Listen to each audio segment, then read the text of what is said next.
ನಮ್ಮ ಕೋಲಾರ ಜಿಲ್ಲೆಯ ಉಸ್ತುವಾರಿ ಸಚಿವರಾದಂಥ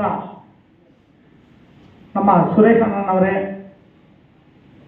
ನಮ್ಮ ಜನಪ್ರಿಯ ಶಾಸಕರಾದಂಥ ನಮ್ಮ ಕೋಲಾರ ಜನಪ್ರಿಯ ಶಾಸಕರಾದಂಥ ಕೊತ್ತೂರು ಮಂಜಣ್ಣನವರೇ, ನಮ್ಮ ಮಾಲೂರು ಶಾಸಕರಾದಂಥ ನಂಜೇಗೌಡನವರೇ, ನಮ್ಮ ಸುದರ್ಶನವರೇ, ಅನಿಲನವರೇ, ಎಲ್ಲ ವೇದಿಕೆ ಮೇಲೆ ಎಲ್ಲ ಮುಖಂಡರೇ ಮತ್ತು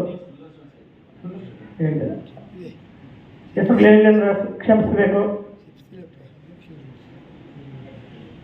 ಈ ದಿನ ನಮ್ಮ ಆತ್ಮೀಯ ಶಿಕ್ಷಕ ಕ್ಷೇತ್ರದ MLC ಚುನಾವಣೆಯ ಪೂರ್ವಸಭೆಯನ್ನು ಕರೆಯಲಾಗಿದೆ. ಮೊಟ್ಟ ಮೊದಲನೇದಾಗಿ ನಮ್ಮ ಲೋಕಸಭೆಯ ಚುನಾವಣೆಗೆ ಎಲ್ಲರೂ ಸಪೋರ್ಟ್ ಮಾಡಿದ್ದಾರೆ, ತುಂಬ ಚೆನ್ನಾಗಿ ಸಪೋರ್ಟ್ ಮಾಡಿದ್ರ. ಎಲ್ಲ ಮುಖಂಡರು, ಕಾರ್ಯಕರ್ತರು ಎಲ್ಲರೂ ಓಟ್ ಹಾಕಿದ್ದಕ್ಕೆ ಫಸ್ಟು ಕೃತಜ್ಞತೆಗಳನ್ನು ಸಲ್ಲಿಸ್ತಾ ಇದ್ದೀನಿ. ನಮ್ಮ ಲೋಕಸಭೆ ಚುನಾವಣೆ ಕ್ಷೇತ್ರಕ್ಕೆ ನಮ್ಮ ಉಸ್ತುವಾರಿ ಸಚಿವರಾದಂಥ ಸುರೇಶನವರು ಮತ್ತು ನಮ್ಮ ಮಂಜಣ್ಣನವರು, ಅನಿಲನವರು ಎಲ್ಲ ಶಾಸಕರು ತುಂಬ ಅಚ್ಚುಕಟ್ಟಾಗಿ ಎಲ್ಲ ರೀತಿಯ ಸಪೋರ್ಟ್ ಮಾಡಿ, ನಮಗೆ ಎಲ್ಲ ರೀತಿಯ ಸಹಕಾರ ಮಾಡಿ ಎಲ್ಲರೂ ಸಪೋರ್ಟ್ ಮಾಡಿದ್ದಾರೆ.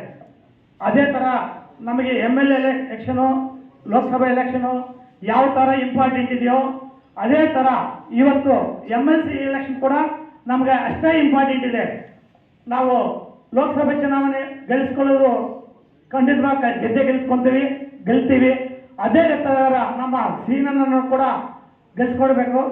ನಾವು ಗೆಲ್ಸ್ಕೋಬೇಕಾದ್ರೆ ನಮಗೆ ಪರಿಚಯ ಇರುವಂಥ ಎಲ್ಲ ಶಿಕ್ಷಕರನ್ನು ನೀವೆಲ್ಲರೂ ಅಕ್ಕಪಕ್ಕದಲ್ಲಿರ್ತಾರೆ, ಸ್ನೇಹಿತರಿರ್ತಾರೆ, ಎಲ್ಲರಿಗೂ ನೀವು ಹೇಳ್ಕೊಂಡು, ನಿಮ್ಮ ಸ್ನೇಹಿತರಿಗೆ ಹೇಳ್ಕೊಂಡು, ಎಲ್ಲರಿಗೂ ಅಕ್ಕಪಕ್ಕದಲ್ಲಿರುವುದನ್ನು ಹೇಳ್ಕೊಂಡು ನೀವು ಎಲ್ಲರೂ MLA ಎಲೆಕ್ಷನಲ್ಲಿ ಮತ್ತು ಲೋಕಸಭೆ ಎಲೆಕ್ಷನಲ್ಲಿ MP ಎಲೆಕ್ಷನಲ್ಲಿ ಯಾವ ಥರ ವರ್ಕ್ ಮಾಡಿದರೋ ಅದೇ ರೀತಿಯೂ ಕೂಡ ಇದರಲ್ಲಿ ಕೂಡ MLC ಎಲೆಕ್ಷನ್ ಕೂಡ ವರ್ಕ್ ಮಾಡಿ ಎಲ್ಲರೂ ಕಟ್ನಿಟಾಗಿ ಚೆನ್ನಾಗಿ ಮಾಡಿ ಎಲ್ಲ ಗೆಲ್ಲಿಸ್ಕೊಡ್ಬೇಕಂತ ತಮ್ಮಲ್ಲಿ ವಿನಂತಿಸ್ತೀನಿ.